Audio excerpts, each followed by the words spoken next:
Satu, pengertian digital governance. Digital governance merupakan upaya pemerintahan dalam mengembangkan penyelenggaraan pelayanan pemerintahan yang berbasis elektronik dengan memanfaatkan teknologi informasi. Manfaat digital governance. 1. Untuk dapat memperbaiki sebuah kualitas layanan dari pemerintahan pada para stakeholder. Yang utama ialah di dalam hal-hal kinerja, efektivitas dan juga efisiensi pada berbagai bidang kehidupan bernegara. 2. Supaya meningkatkan transparansi, kontrol, dan juga akuntabilitas penyelenggaraan pemerintahan, yakni di dalam sebuah rangka penerapan konsep good governance. 3. Agar dapat mengurangi dengan signifikan total dari biaya administrasi, relasi beserta interaksi yang juga dikeluarkan oleh pemerintah untuk kepentingan dan aktivitas sehari-hari. 2. Bagaimana tahapan pengembangan inovasi pelayanan publik dengan pemanfaatan ICT dalam penyelenggaraan pemerintah. A. Tahap presence. Hanyalah sebuah komunikasi pasif satu arah antara pemerintah dengan masyarakat dan mereka yang berkepentingan dengan menggunakan teknologi internet semacam website. B. Tahap interaction. Mulai terjadi komunikasi langsung dua arah antara pemerintah dengan mereka yang berkepentingan dengan menggunakan teknologi semacam internet dan fasilitas multimedia. C. Tahap transaction. Terjadi sebuah transaksi yang merupakan proses pertukaran barang atau jasa melalui dunia maya yang melibatkan sumber daya finansial, manusia, informasi, dan lain sebagainya. D. Tahap integration. Pemerintah sebagai sebuah entiti telah menyediakan dirinya untuk dihubungkan dengan integrasi dengan entiti-entiti lainnya semacam perusahaan, perguruan tinggi, lembaga non-pemerintahan, organisasi politik, pemerintahan yang lain, institusi internasional, dan lain sebagainya. 3.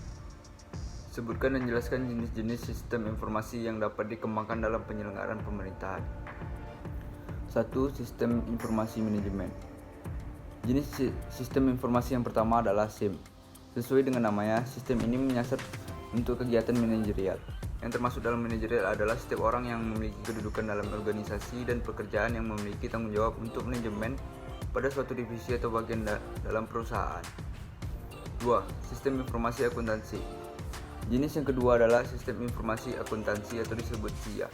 SIA merupakan implementasi sistem informasi yang berhubungan dengan sistem akuntansi dari suatu organisasi atau perusahaan. Akuntansi memiliki fungsi untuk melihat kondisi keuangan untuk suatu organisasi apakah sedang plus atau minus. 3. Sistem informasi keuangan merupakan sistem informasi yang berada di bawah manajemen dengan fungsi untuk mengatur keuangan perusahaan. Sistem informasi keuangan ini nantinya akan terintegrasi dengan sistem informasi akuntansi untuk masalah pencocokan datanya. Ada beberapa alasan penting kenapa harus mengimplementasi sistem informasi keuangan dalam bisnis. 4. Sistem informasi manufaktur. 5. Sistem informasi sumber daya manusia. Sistem informasi ini sering digunakan pada bagian HRD dan personalia dalam perusahaan untuk menyimpan data diri karyawan, gaji pokok, tunjangan, bonus, masa kerja, jabatan, dan lain sebagainya. 6. Sistem informasi pemasaran. Sistem informasi pemasaran sangat penting bagi divisi pemasaran dalam perusahaan. Dengan sistem pemasaran ini akan membantu dalam proses pencatatan dan memberi segala informasi mengenai penjualan yang telah dilakukan dari perusahaan. 7. Sistem informasi eksekutif. Sistem informasi eksekutif dikembangkan dan juga digunakan untuk mereka yang berada di level eksekutif dari suatu perusahaan.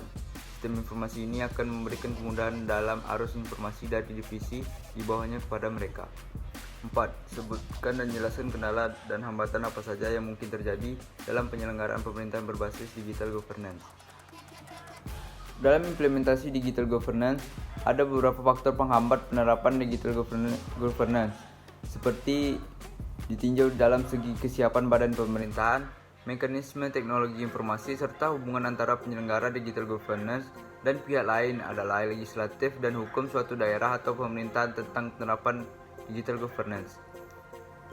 Penerapan digital governance adalah faktornya adalah tinggi biaya pengembangan perangkat lunak dan lisensinya, infrastruktur, dan pelatihan terhadap pekerja di bagian layanan IT. Ketiga kendala penerapan governance adalah aspek teknologi, adalah koneksi internet yang sangat lambat dengan tidak adanya saran dan prasarana yang memadai untuk menerapkan digital governance di wilayah tersebut.